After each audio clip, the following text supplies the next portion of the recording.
the beauty industry is quietly going backwards. I'm starting to see shade ranges with 3 shades and 4 shades. It's giving deja vu from like 2016. We should be way past that at this point. But I have some theories on why it's happening.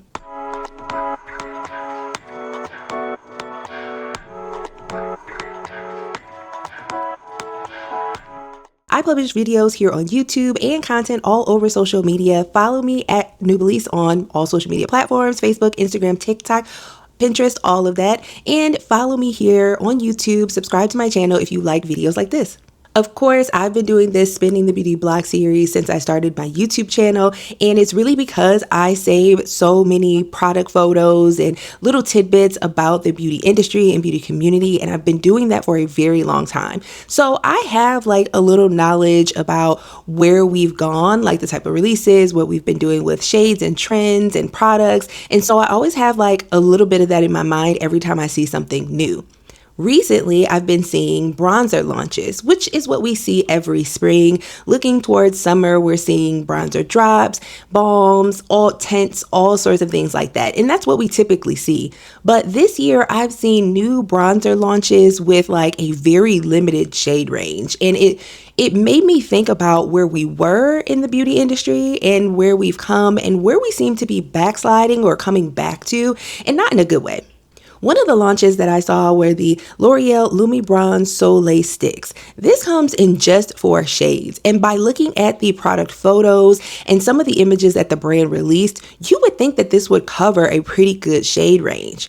That was what I was thinking until I saw content creators, especially on TikTok, starting to use the product. And I was seeing like medium skin tones use the 3rd and 4th deepest shade out of this collection. As a matter of fact, the deepest shade I don't think could fit even my skin tone, and I'm hardly the deepest beauty that has been wearing makeup or that publishes content or anything. So this is just very odd to me. Like, why would L'Oreal come out with 4 shades, of course make the imaging look like it's deeper than it is, and the creators that have been using the deeper shades are really just like medium tan skin tones? Where is the deep shade?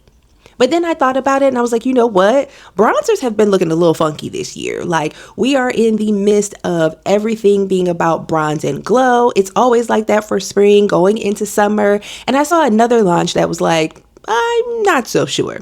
Dior released a bronzing stick set. This was like 5 to 6 shades, but if you look at the shades and the imaging, it's not really giving depth. Like, their shades are looking similar. I just don't really see the gradient that we really need in the beauty industry, especially for a product that is supposed to be reaching multiple markets. It's not one of those things where this is just being released in the Asian continent and I see or feel like they need to release deeper shades. This is being released or was released already in the US. Where are the shades? Once I saw this last drop, I said, okay, like something's happening here. Something is like not right. Clinique released their contour sticks, and there's 3 shades. And if you look at these images, what were y'all thinking? Like, really, what was the point of releasing a product like this with 3 shades that can barely get to tan? Some people think that shades and brands doing shades like this is one of those like it's not meant for us things, but I disagree. Brands like L'Oreal and Clinique specifically have been brands that cater to a wide range of shades for complexion products. They weren't always like that, but they have gotten to that point. What I'm seeing is backsliding. Like, it's literally like, we used to do this, we're going to take it back a little bit. And I'm not happy about it. I feel like it's strange. And I'm actually used to beauties calling it out a lot more than I've seen. One of the things to note too, though, is that because of the time, it was mostly Black beauties, Black beauty creators that were doing the call outs, that were really giving their opinion around products and why there should be an expanded shade range, which sounds wild because we shouldn't even have to justify that, but really talking about what it means to feel included in the beauty community. They did all of that hard work, and then the masses of beauty lovers surrounded them most of the time with support by following up to engaging with that content and, like I said, writing in and creating like their own comments, their own think pieces, their own stories, to where the brands could not ignore what needed to happen.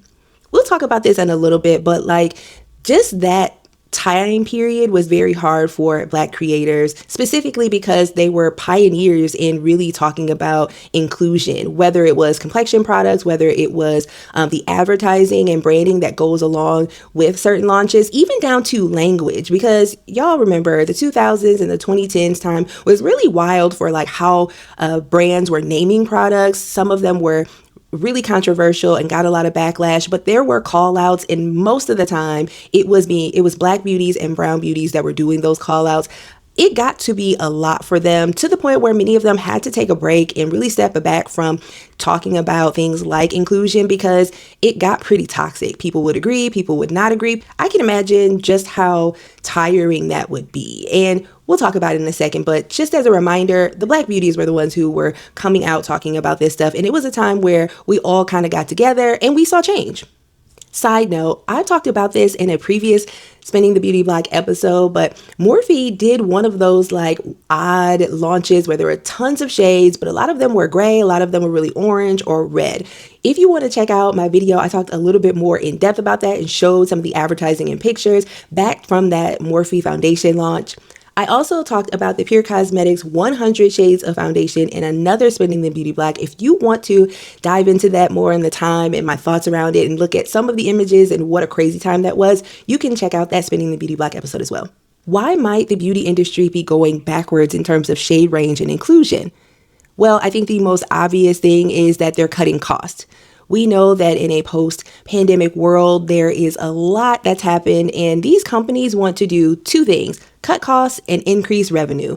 We know that that's what it is, and back in the day, there were less shades, there was less shelf space, so I think it's that brands really want to cut some of that cost. If they feel like they're not making a lot of money, they are going to go back to catering to who they think really is their customer, like who they say is going to be buying their products.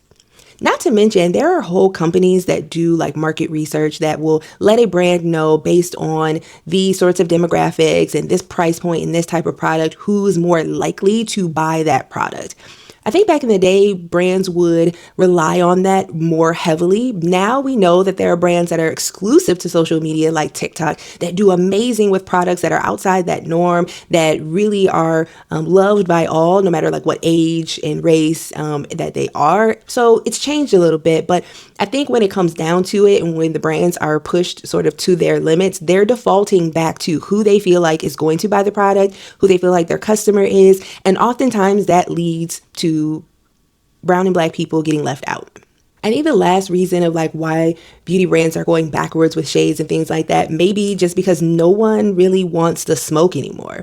If you quietly, slowly release like less shades of any one product, and I don't mean like just this year, like I started to notice this a year ago, where maybe a product would have like 7, 8, 10 shades, like there may be 10 shades of blushes. Now I'm seeing 6 shades of blushes, where there may have been like 8, 10 shades of like a bronzer.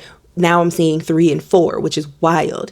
No one really wants to take that chance to be the brand taking a loss for putting out so many different shades. Like no one brand wants to do that. Brands back in that 2018 time, they had gotten so like into releasing products and really providing that almost, I want to say like shock value for having more shades, for having deeper pigment, for more lastability. You were getting a lot of advertisement for that. And I think brands just don't want to take that risk anymore. The real problem here is that not only are we going backwards, I'm starting to see these brands go backwards with the number of shades, but there's also like subtleties. It's not just complexion products. I'm seeing like different pigmentation come back to that sort of like soft, really light shades of like blush and eyeshadows, neutrals, things like that. And that could be a sign of like trends in makeup. Of course, everything is cyclical. And right now, the soft girl, like minimalist, almost just like natural, barely there makeup is very much in, but that's also translating to like benefits to brands because they don't have to put a lot more effort giving impact, giving color, giving pigment. I wrote down in my notes too that I've been seeing like a lack of pigment for eyeshadows. When brands are coming out with eyeshadows, I'm seeing less deeper pigments that could work on, say, my skin tone or deeper. I'm seeing blushes that are like hovering around that sort of light peach, light pink sort of thing, and less about the deeper impact colors. It took NARS a long time, way too long, for them to expand their shades of their Hero Laguna bronzer. For the longest time, the Laguna bronzer only had one shade. Then they sort of expanded to 3 shades for a few years, and finally they got to about like 6 shades or so. It took way too long for a wonderful artistry legacy brand to have shades that just fit like to me and maybe one more shade after that.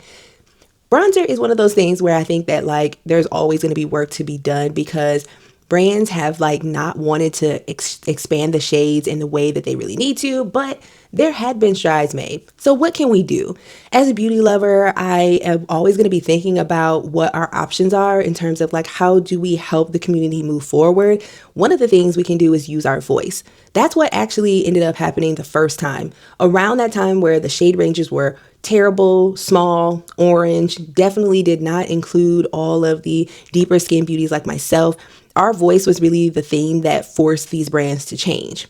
Of course, it was also a time where inclusion and diversity was on a global scale getting a lot more attention. And so it was a safe time for brands to do the pandering to us as Black and brown people to make their shade ranges better, to put more into their advertisement. We've seen that in a lot of different areas. This was like that perfect timing. Right now, I think our voice needs to be heard, but in a very strategic way, because we're also dealing with a rise, especially in this country, in the US, a rise of conservatism. And because of that, you could get a lot of backlash, a lot of hate, stalking, and all sorts of things just by using your voice. So of course, we can use our dollars to tell the story for us. If there is a product that like you are interested in, that you bought, share what you like and don't like about it. Share that this shade works for you, but there aren't other shades for others. If you're someone who is like me, a content creator, I am going to be very specific about like talking about and mentioning shade range, shade undertone, and depth in all of my reviews now. I think it's something that needs to be said and can be said even if you love the product. I keep looking over at like some of the more recent products on my desk that I've tried, and some of these products are really wonderful, like products that I love, but I can't in good conscience just tell you that it's a great product without mentioning that they need to do better with the shade range, and therefore I may not recommend it. Or I may say, you know what, this is a great product, but this other product is better and has a better shade range. I think just using our voice in that way, and also using our money specifically by saying like, if it's a product that I have to make work, then it's not worth it. Don't spend your money on it if it's not going to be a product that you absolutely love and can back and feel comfortable spending your money on it, knowing that it wasn't just it works for me, but doesn't work for everyone else. Also, I think one of the things that this may be controversial, return the product.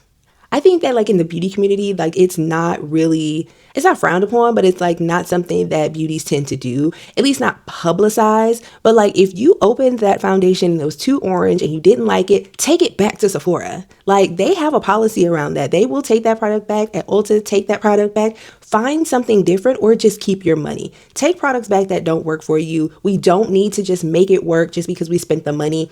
Let the brands take the loss on it instead of you taking the loss on it.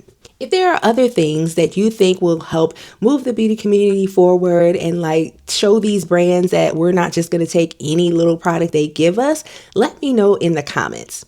Okay, so this was just more of a like rant and ramble about what I was seeing, and I hope that it was like entertaining enough for you to subscribe. There's going to be a Spinning the Beauty Block episode every month, and typically I talk through the specific products that were released around a certain time, give you dates, talk about what I remember from that time. This one was just more of a chatty sort of video. Let me know your thoughts. Where do you think the beauty community and beauty industry is now? Are beauty community members like ourselves too scared to call out brands? Do you think the beauty industry is moving backwards in shades? Let me know, and I hope you enjoyed this video. Bye.